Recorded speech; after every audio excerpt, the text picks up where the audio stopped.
A tecnologia mais avançada não substitui a experiência do profissional de saúde na anamnese, aquela espécie de entrevista que o médico faz na primeira consulta.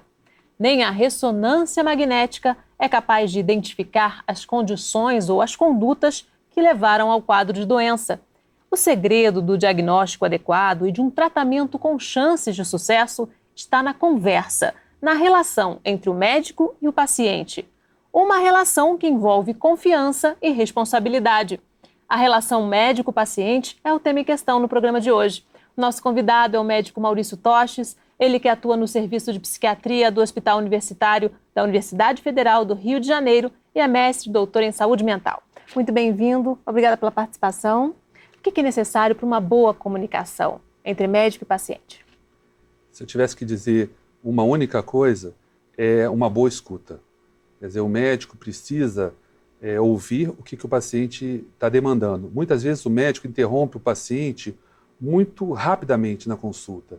E esse é um dado importante, quer dizer, o médico ter uma clareza do que o paciente está demandando naquela consulta que ele requereu para o médico. Assim.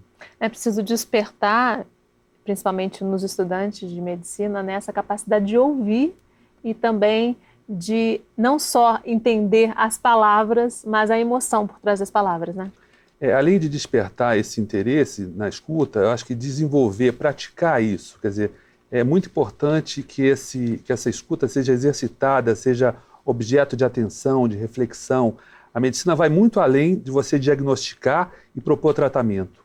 Quer dizer, para que esse processo se dê, quer dizer, do cuidado, da atenção, é necessário que haver uma boa comunicação, um bom diálogo e uma boa parceria entre o médico e o paciente.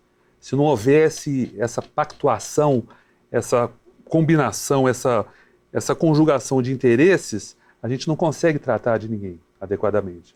Qual a importância dessa boa comunicação para uma adesão do paciente ao tratamento?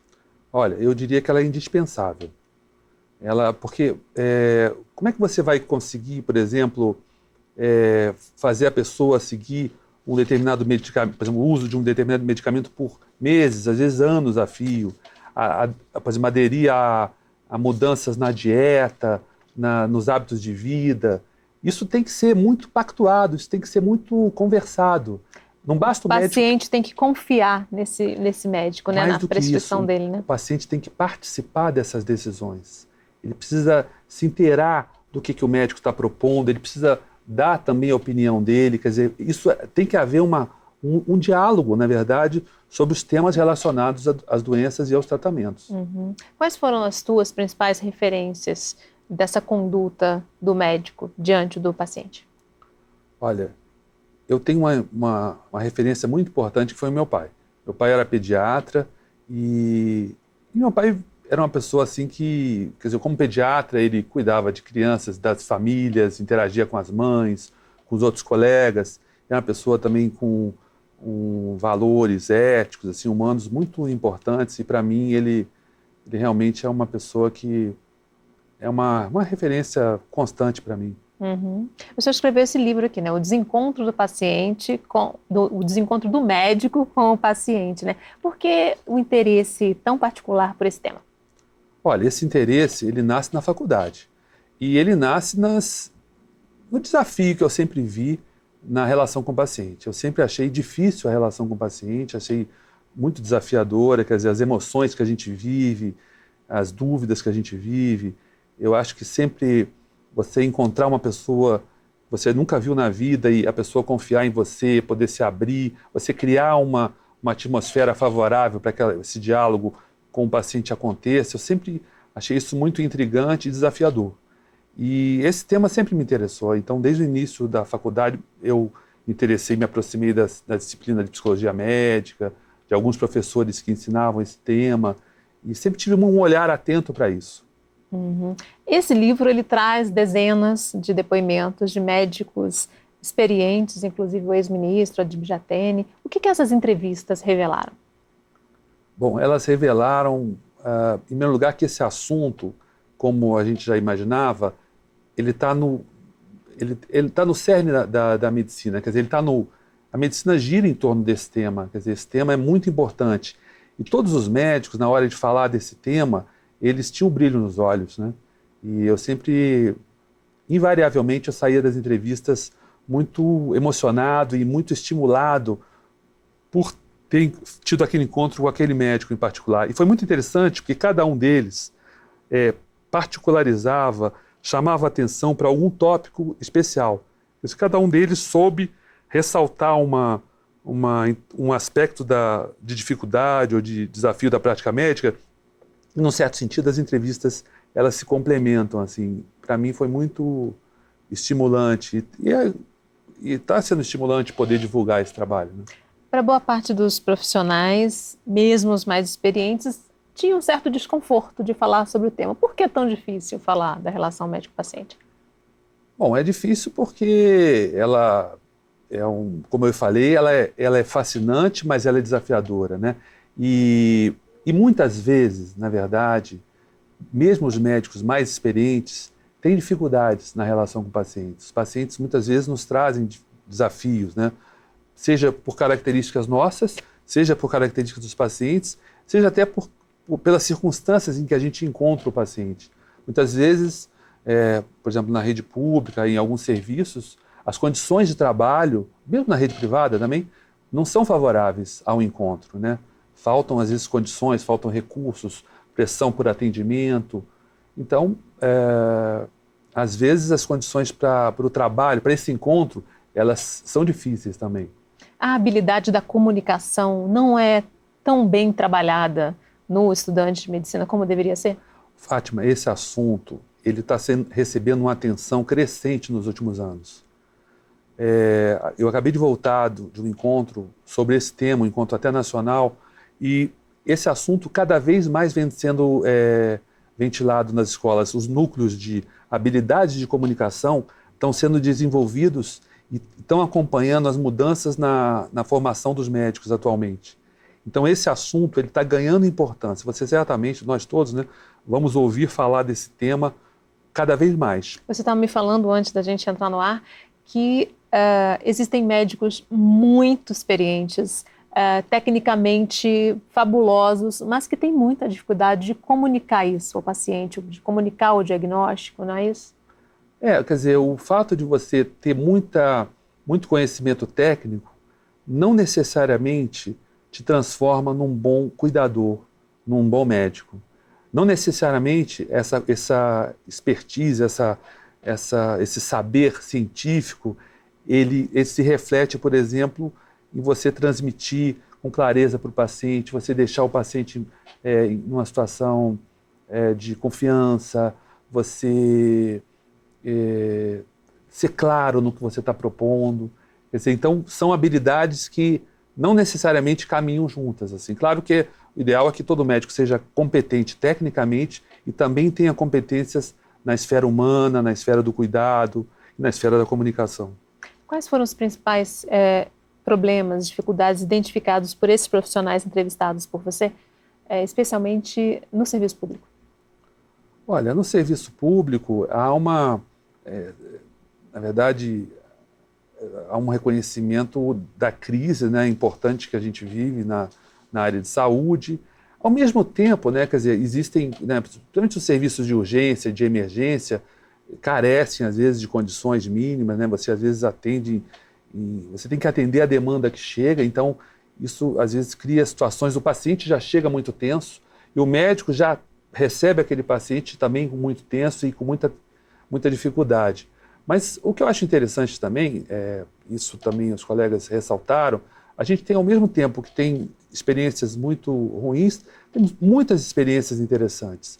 E se eu pudesse destacar uma, eu destacaria os programas de saúde da família, que são experiências que estão, eu diria, talvez transformando a saúde pública no Brasil e possivelmente é uma experiência que também vai se refletir na área de medicina privada. Quer dizer, o paciente poder ter um médico de referência, um médico a quem ele recorra e que oriente o tratamento dele no decorrer da vida.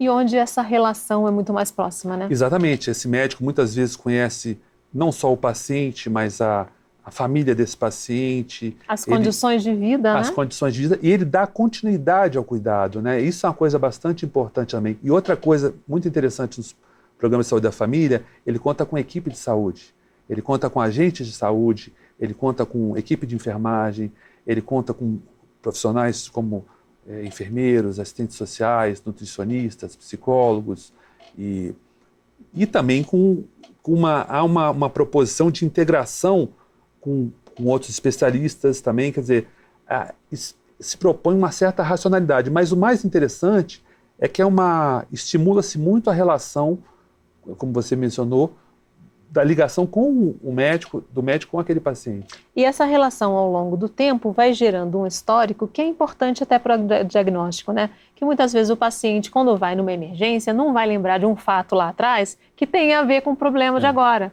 Mas nesse acompanhamento a longo prazo, o médico tem como fazer essa relação, né? Eu diria que esse paciente passa a ser uma pessoa, né? No sentido assim, você não vai lidar com um paciente, né? Você vai lidar com uma pessoa. Aquela pessoa, no momento que ela precisar tirar uma dúvida, precisar até pensar em recorrer a um especialista, ele vai consultar esse médico vai orientar, olha, isso eu posso resolver, isso eu não posso resolver, vamos ver aqui a sua ficha, esse medicamento você já tomou, esse exame você já fez, quer dizer, e também isso é uma certa racionalização do sistema, até questões de custo também.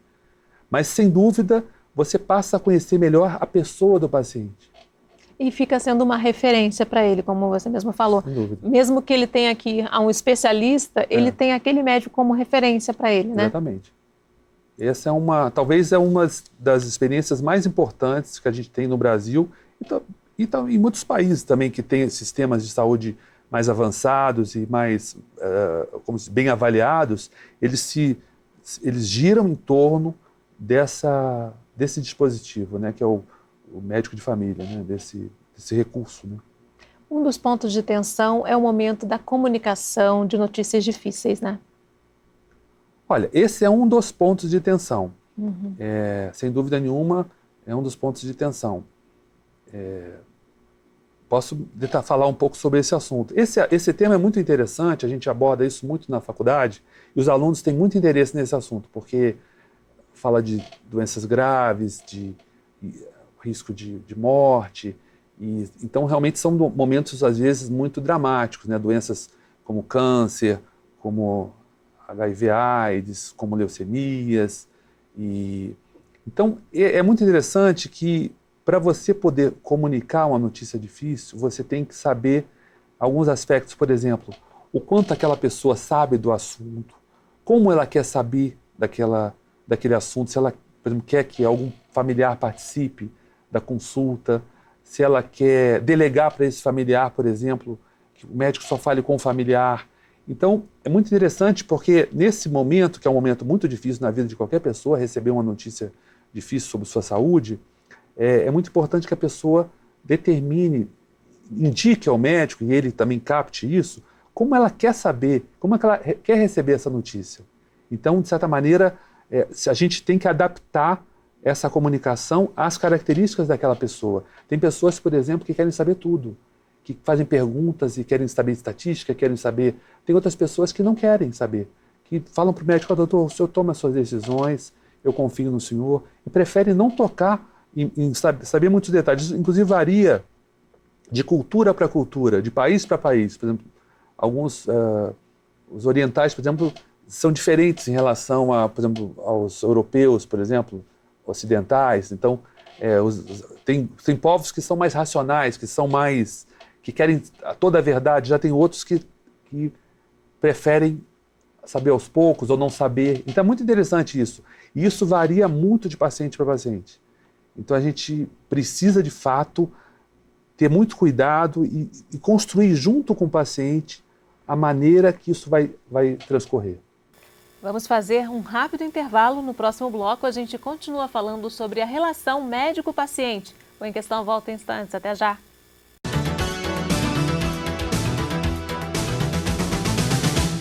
Em Questão. Oferecimento Viterbo Estofados. Nossos móveis, seu estilo. Em Questão. Oferecimento Viterbo Estofados. Nossos Móveis, seu estilo.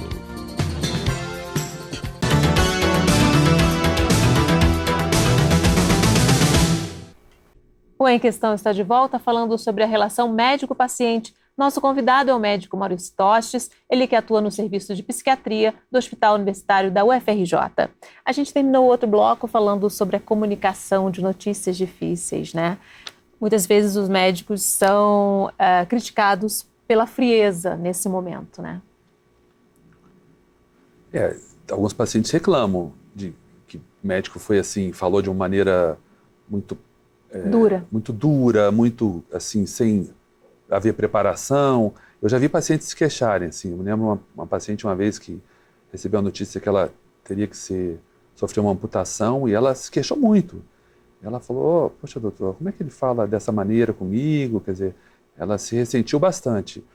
E às vezes há um modelo quase que assim, entre aspas, americano, né, de que tem que se falar a verdade, isso tem que ser dito e tal. E, na verdade, é uma forma, né? Isso, como eu falei anteriormente, a gente precisa perceber como aquela pessoa, o que ela já conhece daquele assunto, qual é a informação que ela tem, e isso tem, por exemplo, como a gente pode preparar até para ter tempo, a gente tem que, se recomenda, por exemplo, que você reserve um período de tempo para que se possa conversar, tirar as dúvidas, e você vai falando as coisas e tentando ver se a pessoa entendeu o que foi falado. Tem um protocolo para isso, doutor? Existem alguns protocolos, na verdade esse assunto é um assunto bastante estudado atualmente em medicina, e eu particularmente tenho um protocolo que eu gosto muito, e ele fala um pouco isso que eu já falei.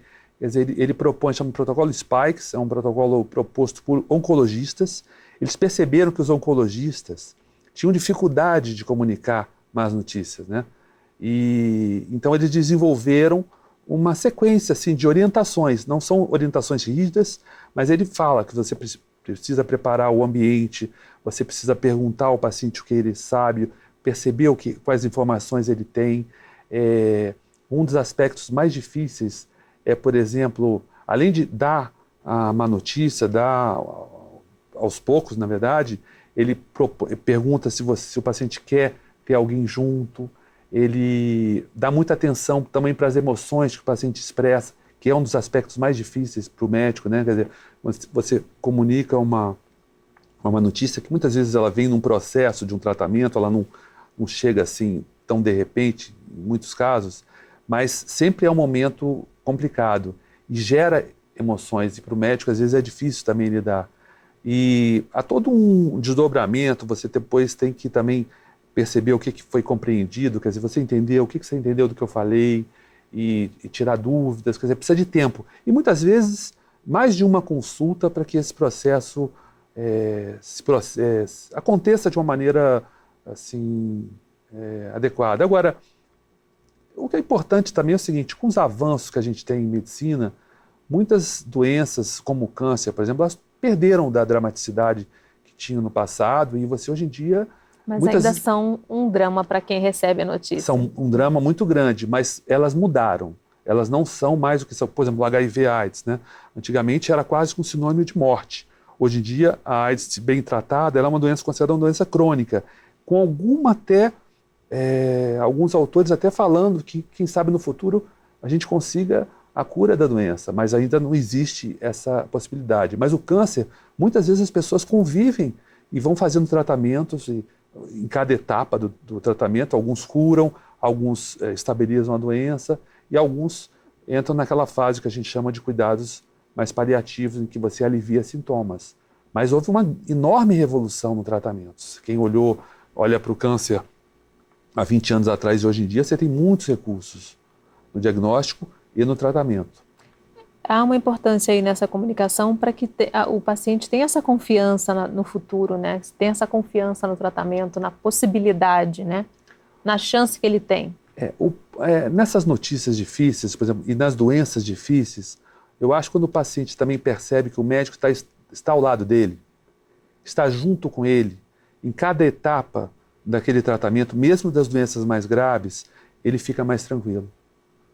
E eu destacaria nesse momento também o papel da família, né, das redes sociais, dos amigos, né? Como esse dado também, sempre que eu vejo um paciente que tem um certo suporte familiar, um certo suporte de amigos, e às vezes uma crença, eu fico mais tranquilo, eu percebo que eu vou ter parcerias no cuidado daquela pessoa. A comunicação de notícias difíceis é um dos pontos de tensão. Quais são os outros? Olha, tem a própria adesão ao tratamento, quer dizer, considera-se que mais de 50% das pessoas não sigam o que os médicos prescrevem. Então esse é um desafio. E é muito difícil, às vezes, para o paciente, por exemplo, chegar e discordar do médico. Dizer, olha, doutor, eu não tomei o antibiótico que o senhor prescreveu, eu não vou tomar o medicamento que o senhor falou para mim, eu não gosto desse remédio, eu tenho medo de fazer esse tipo de exame ou de procedimento. Quer dizer, por isso que eu digo que é importante, quer dizer, que haja um clima de confiança e de respeito. Para que o paciente também dê esse retorno para o médico, né? Não tem outro tipo de tratamento, não tem outro tipo de exame, né? Mas o paciente precisa perceber que ele pode discordar do médico. Ele tem que sentir que ele pode, confiança de chegar, doutor, o senhor vai me desculpar, mas eu não vou fazer isso que o senhor está falando que eu preciso fazer. Quer dizer, por quê? Para você abrir o diálogo sobre esse assunto. Quer dizer, você precisa ter um clima de cooperação e de confiança para que isso se dê. Claro que existem situações de urgência e emergência que esse diálogo fica... Porque são decisões que têm que ser tomadas... Tem um tempo aí, o reloginho, né? E que às vezes o médico tem que tomar as decisões e... Agora, quanto mais prolongado for o tratamento e aquela relação, mais essa negociação vai precisar acontecer. Um aspecto que eu acho bastante complicado é mudança de estilo de vida. Basta você perceber a quantidade de pessoas acima do peso na nossa sociedade. Quer dizer, essa questão do peso, né, da dieta, do estilo de vida saudável, da prática de atividades físicas, ela é um dos maiores desafios que existe em medicina e na área da saúde, não é só dos médicos, dos enfermeiros, dos auxiliares de enfermagem, dos nutricionistas. Ou seja, tomar o remedinho até que o paciente toma, mas mudar o estilo de vida que ele também tem que fazer, ele não faz. É muito difícil, né? Esse é um assunto que eu diria até que vai além da relação médico-paciente. Eu acho que nesse ponto a equipe de saúde, os educadores, a própria mídia, né, quer dizer, tem um papel importante, né, esse é até um assunto que a gente tem visto mais na televisão, né, quer dizer, como ter uma vida mais saudável, como passar de uma vida sedentária para uma vida com mais prática de exercícios, tantas vezes por semana. Quer dizer, eu diria que é um dos maiores problemas de saúde pública no Brasil e no mundo também. E como lidar com aquele paciente que não segue mesmo? Não é porque aquele medicamento já fez mal uma vez e ele não falou com o médico, não sentiu a vontade. Ele não segue o tratamento. Como é que se lida com esse paciente? Olha, eu procuro ser franco. Assim, eu, quando percebo que isso está se passando, eu procuro abrir o diálogo sobre esse assunto. E claro que eu vou reconhecer que o paciente tem a última palavra. Eu não vou, de forma nenhuma, a gente não pode obrigar uma pessoa a fazer uma coisa que ela não quer. Agora, por outro lado... Vai esclarecer as consequências disso. Mas eu falo também, por exemplo, se eu percebo que naquele comportamento dele, por exemplo, um paciente com alcoolismo grave, que já está com lesão hepática, que já teve, por exemplo, uma pancreatite, e é uma doença que tem um risco de vida, eu falo para o paciente, olha, você está colocando a sua vida em risco. Ou um paciente com um quadro depressivo, vamos supor, grave, e moderado ou grave, que eu sinto que o uso da medicação é imprescindível. Ele fala, eu quero parar, esse remédio está me dando esse efeito colateral. Eu falo para ele, olha, o risco é grande e, se possível, se tiver um familiar presente, ou eu às vezes convoco um familiar, eu falo com a pessoa, olha, esse assunto é muito importante, quer dizer, a questão é muito arriscada. Ou quando é um paciente, como lá no hospital, a gente muitas vezes atende pacientes de outras clínicas. O paciente fala, eu parei de usar tal remédio, ou não estou usando só de vez em quando, porque às vezes eu pergunto como é que a pessoa está se tratando. E eu falo, olha, o risco é muito importante, você pode até morrer, você pode ficar com, por exemplo, um paciente hipertenso, que deixe de usar a medicação por exemplo, no fim de semana, para poder usar bebida alcoólica, por exemplo, que acha que não pode misturar, ele pode ter um pico de pressão e ter um derrame e ficar com uma sequela, uma paralisia. Eu falo sobre isso. É importante esclarecer muito bem o paciente, né? Mas há em muitos casos, essa falha, né? Nesse momento, dessa disposição para esclarecer muito bem o paciente sobre todos os riscos, todas as consequências, né? Às vezes é falta de tempo, às vezes é falta de investimento nessa questão, por exemplo, porque você pode prescrever um bom tratamento, olha, o senhor vai tomar esse remédio tal hora. Agora, será que o paciente está convencido disso? Que ele vai precisar tomar 2, 3 medicamentos, 4, às vezes medicamentos? Será que ele entendeu? Por que ele tem que tomar exatamente naquela hora, que se ele não tomar pode dar o determinado problema, né? Alguns pacientes perguntam assim, doutor, eu vou tomar esse remédio por toda a minha vida? E às vezes são remédios por toda a vida, né? E aí dá uma reação de rejeição, né? É claro, né, que é uma situação difícil. Praticamente você incorpora uma medicação à sua vida, e o que é difícil, não é? Quer dizer, se a gente não... eu diria que esse assunto tem que ser falado e retomado mais à frente, e às vezes reforçado, por exemplo, por um agente de saúde, por uma palestra, por um grupo em que pessoas... Por exemplo, é muito frequente hoje em dia, um recurso muito interessante, são grupos de autoajuda. Uhum. Por exemplo, grupos de hipertensos, grupos de diabéticos, e até palestras comunitárias. Por exemplo, eu acho que, por exemplo, nas novelas, por exemplo, quando você tem uma pessoa com problema de saúde, é interessante ela poder falar dessa dificuldade e ter algum familiar negociando com o paciente ou reforçando o comportamento, a dificuldade de adesão ou a importância da adesão. Quer dizer, são sempre oportunidades que vão complementar a consulta. Também não vamos colocar na consulta médica toda a responsabilidade pelos cuidados com a saúde. Eu diria que isso precisa ser compartilhado em várias instâncias da vida da gente, da sociedade. Não é só na consulta médica, não. Mas a consulta médica tem uma responsabilidade bastante importante. Mas, às vezes, até o acompanhamento para esses grupos é feito pelo médico, né? Pelo médico, pelo enfermeiro, pelo agente de saúde. E é um dispositivo muito importante. Quer dizer, as consultas, existem hoje em dia consultas de enfermagem também. E, como eu falei, o próprio agente de saúde, um paciente que falta 1, 2 consultas, às vezes o agente vai fazer uma visita à casa dele, o que aconteceu, fulano? Traz ele de volta. Às vezes lança a mão de um familiar para trazer aquela pessoa para voltar à consulta. Daí a importância daquele modelo do médico de família, porque dá continuidade ao cuidado. Uhum. Em psiquiatria, essa relação médico-paciente, você já deu alguns exemplos aí, mas ela é mais específica e ainda mais importante, né? Eu não acho que em psiquiatria seja mais importante, né? Eu diria que ela tem algumas peculiaridades, assim, quer dizer, muitas vezes a gente tem indivíduos que estão com um grau de sofrimento muito alto, quer dizer, são mais, às vezes, frágeis emocionalmente, estão vivendo crises. Nós normalmente recebemos dos outros colegas para avaliação e para tratamento pacientes que estão em crise, e crises, às vezes, fortes, intensas. E a psiquiatria também ela sofreu muitas mudanças, né? Muitos novos medicamentos, alguns exames. Então, eu particularmente acho que na psiquiatria se perdeu um pouco da ênfase na relação com o paciente.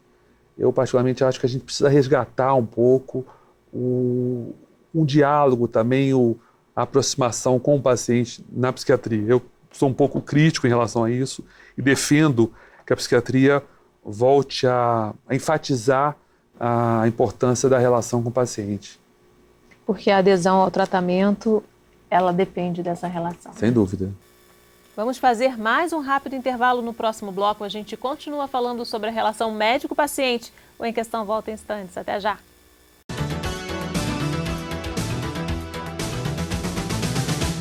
Em Questão. Oferecimento Viterbo Estofados. Nossos móveis, seu estilo. Em Questão. Oferecimento Viterbo Estofados. Nossos móveis, seu estilo.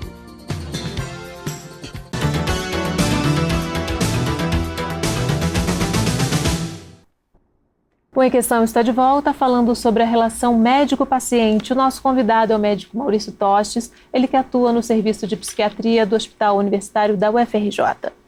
Então, Maurício, uma coisa muito comum hoje em dia é a terceirização do atendimento inicial, né? Na verdade, por essa questão do tempo, né? O médico acaba deixando para secretário, para auxiliar esse primeiro atendimento com o paciente, o iniciozinho da anamnese, pegar os dados do paciente e nesse momento ele está perdendo a oportunidade de conhecer um pouquinho mais o paciente, observar mais, né? Tem um aspecto, pode ter esse aspecto assim realmente dele. Eu particularmente gosto de fazer isso na consulta, perguntar, saber detalhes assim da vida, de nível de educação, onde a pessoa mora, com quem ela vive. Assim, realmente tem essa... Às vezes há uma pressão por tempo, né? Às vezes as consultas, por exemplo, a remuneração em alguns lugares, no plano de saúde, por exemplo, são muito... pela consulta é muito pequena, às vezes a remuneração é maior em procedimentos e tal. Então, a consulta é muito desvalorizada, infelizmente, porque a consulta é muito importante, como você mencionou anteriormente. Os grandes médicos dizem, né, que no diálogo com o paciente que você consegue perceber as grandes questões e fazer os melhores diagnósticos. Agora, em situações de urgência e emergência, por exemplo, às vezes a equipe de saúde faz uma certa triagem realmente e separa casos mais graves. Isso às vezes é crucial numa situação de muita pressão por atendimento. Então não necessariamente eu vejo isso como uma coisa negativa, desde que isso não prejudique a relação do profissional com o paciente, né? Que ele tenha tempo suficiente, né? Porque esses dados iniciais podem parecer que não tem a ver com o diagnóstico, mas podem revelar questões importantes, né? Na verdade, a gente precisa estar atento para... Uma coisa é você colocar seu endereço, seu telefone, seu CEP. Agora, algumas informações da história de vida são importantes que eu particularmente defendo que o médico, na consulta, ele possa realmente, ele mesmo conferir e se certificar, assim, para saber quem é aquela pessoa que veio ali para aquele atendimento. E o Dr. Google ajuda ou atrapalha na consulta? Olha, o Dr. Google veio para ficar, quer dizer, muitas vezes, isso é muito, e cada vez mais frequente, o paciente a pessoa vem à consulta e já consultou, às vezes ele consultou quem é você, em primeiro lugar, ele vem, sabe onde você trabalha, o que você estuda, onde você fez uma palestra ou não sei o quê, e às vezes até onde se formou, mas ele, muitas vezes, atualmente, ele busca informações sobre uma doença, sobre tratamento, sobre um medicamento. Algumas dessas informações são corretas, mas algumas não são. Tem que saber onde procurar, né? Tem que saber onde procurar. Por exemplo, existe atualmente uma parceria do Google com o Hospital Albert Einstein. Então, muitas vezes, quando você acessa o Google, por exemplo, você tem acesso às informações sobre saúde do Hospital Albert Einstein. São informações de muito boa qualidade. Então, muitas vezes o paciente traz informações boas, sim. Mas, às vezes, a gente tem que decodificar essas informações, porque ele repete alguma frase, alguma informação, mas ele tem dificuldade de inserir aquela questão no caso dele, né? Então, a gente... Na verdade, eu acho que... De fontes confiáveis, é bom que ele já saiba alguma coisa, já que meio caminho andado pode se aprofundar nas questões, né? Olha, é sempre interessante que o paciente tenha uma postura ativa. Buscar informações, trazer dúvidas. A postura ativa da pessoa que vai se tratar, que vai procurar um auxílio médico na área da saúde, é sempre positiva. Um paciente passivo demais, até na consulta, a gente tem dificuldade de saber quem é aquela pessoa, o que ela quer e o que ela depreendeu do que a gente falou para ela. Tem pessoas que você fala, a pessoa, você entendeu? Você tem alguma dúvida, a pessoa tem dificuldade de se expressar, de tirar uma dúvida. Então, a postura ativa, em geral, é positiva. O seu conselho é só a pessoa tomar cuidado com a fonte, né? Onde que ela está buscando essa informação, se é confiável ou não. E traz a informação e debate. Agora, isso é inevitável. Então, cada vez mais as pessoas recorrem. E outro dia até vi uma pequena charge que o paciente chegou na frente do médico, ele já tinha consultado o Google, virou para o médico e falou assim, eu vim aqui pedir uma segunda opinião, porque a primeira que ele confiava mais era no Dr. Google. Você mencionou também a questão da tecnologia e às vezes também tanto o médico quanto o paciente confiam demais na tecnologia e deixam, né, desvalorizam um pouco a questão da consulta. Isso tem, às vezes, a ver com a questão da premência do tempo, tem, às vezes, a ver também com a tensão que envolve a relação médico-paciente e até com medo de processo, né?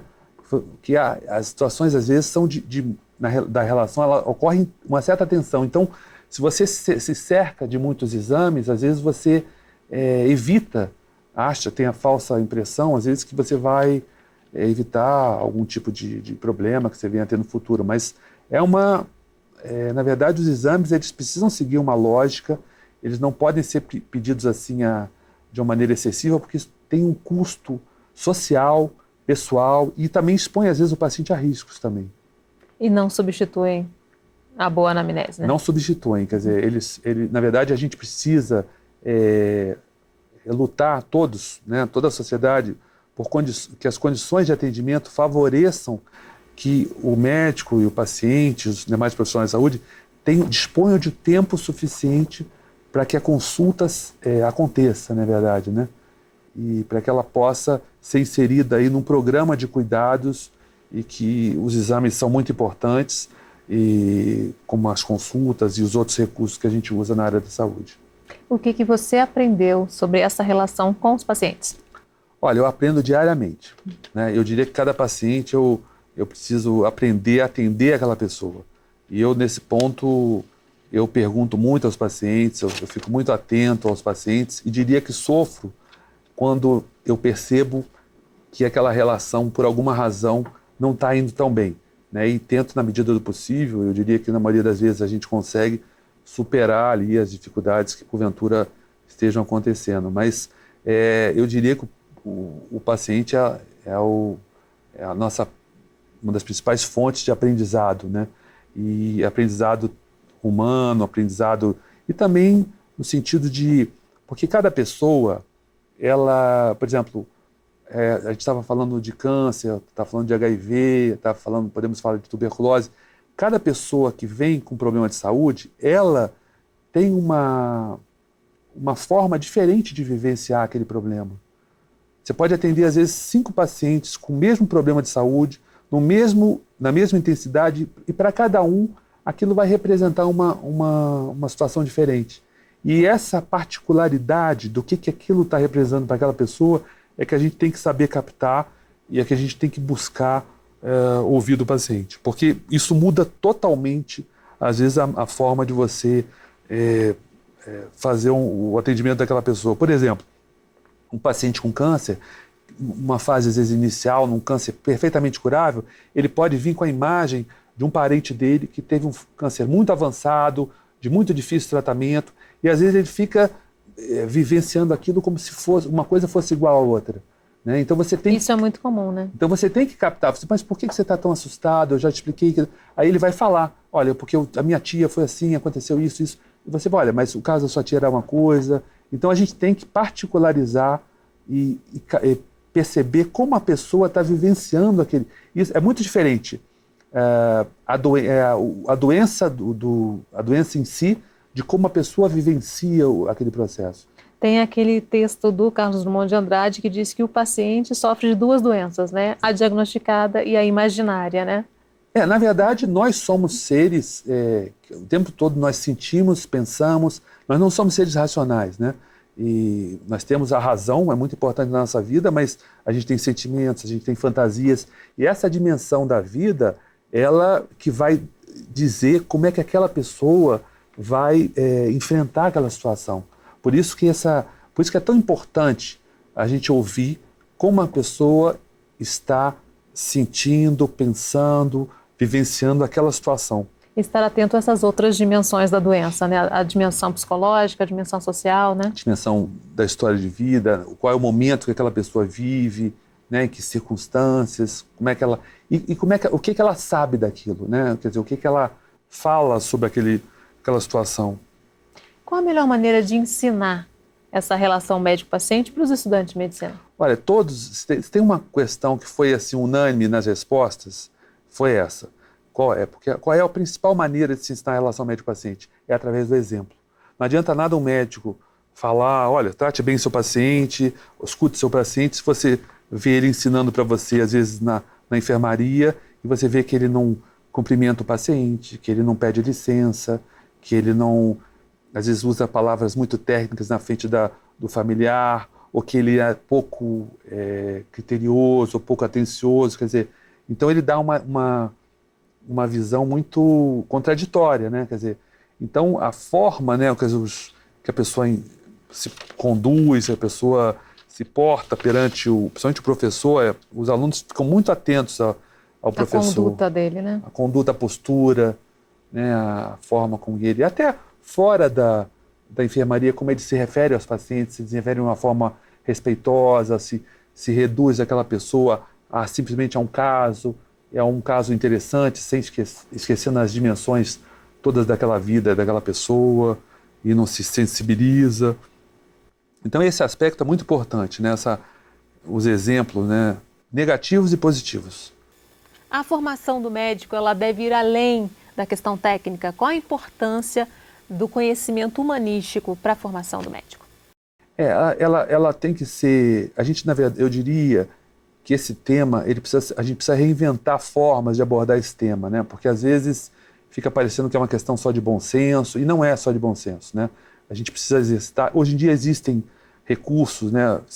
Gravação de entrevistas, gravação de consultas, você observar também as consultas junto com o aluno, você também estudar a questão da comunicação, por exemplo, o referencial, as prioridades que um paciente tem, as prioridades que o médico tem, como se dá esse encontro. Muitas vezes há uma diferença cultural, a própria linguajar do médico que às vezes afasta a pessoa.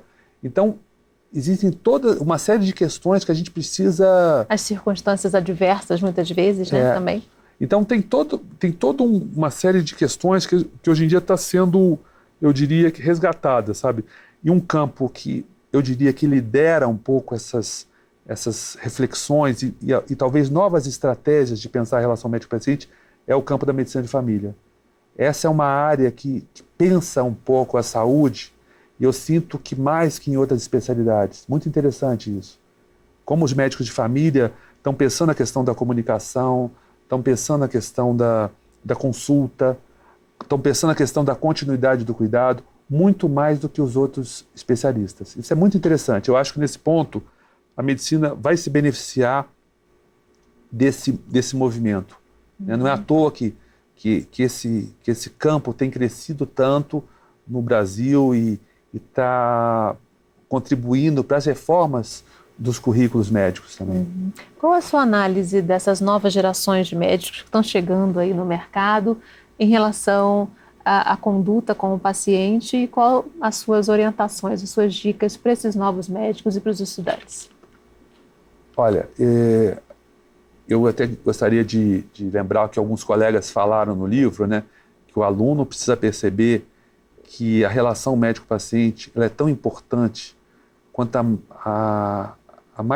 as técnicas cirúrgicas, as técnicas clínicas, as informações sobre medicamentos. Quer dizer, se você deixar de lado essas habilidades, o desenvolvimento dessas habilidades de comunicação, de relacionamento, de perceber os aspectos culturais, sociais, você vai perder muito, você não vai conseguir ser um bom médico, né? Inclusive, é muito importante que o médico ele se perceba na relação com o paciente. Por exemplo, perceber as suas emoções, as suas dificuldades, as suas até fantasias e emoções, porque elas muitas vezes ensinam também a como lidar com o paciente. Então esse aspecto é bastante importante.